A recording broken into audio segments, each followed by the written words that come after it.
Ethiopian Airlines celebrated another landmark earlier this year when it became the first carrier outside of Japan to operate the Boeing 787 Dreamliner, a state-of-the-art passenger jet.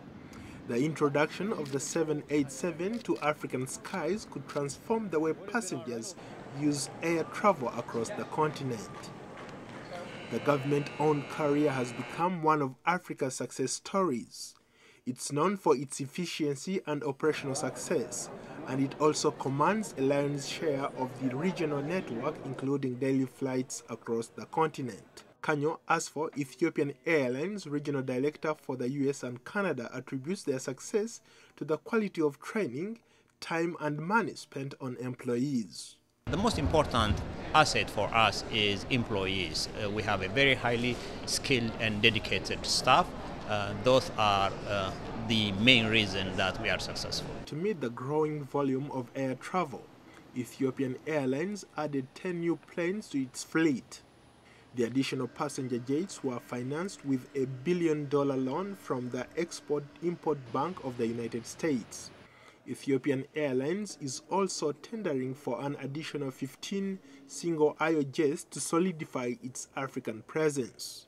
Zemidina Nagatu, managing partner of Ernst & Young Ethiopia, is a frequent flyer on Ethiopian Airlines, and he says that without the airline, it would be impossible for him to do business. I'm based in Addis, but I travel 90–95% of the time because of the business that I'm in, which is mergers and acquisitions.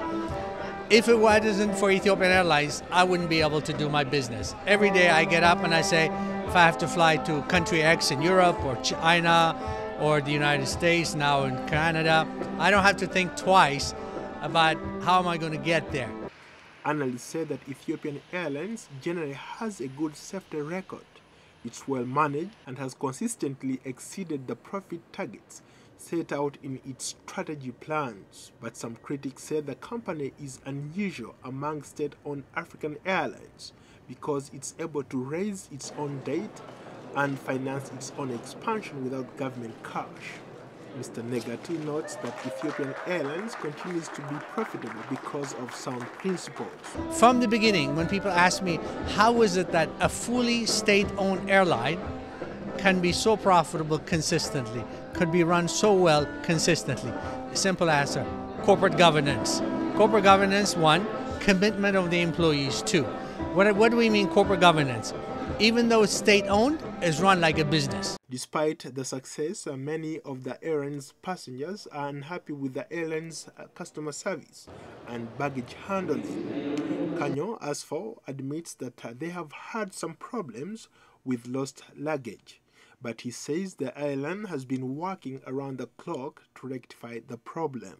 In the US, we don't encounter it because the luggage that we receive from customers and the aircraft capacity match. But in places like Dubai, Guangzhou, Beijing, customers come up to 10–15 luggages. So when somebody comes with 10–15 luggages, then you can only take what the aircraft can take. So yes, we have issues of left behind baggage, but we don't have that issue here in the US.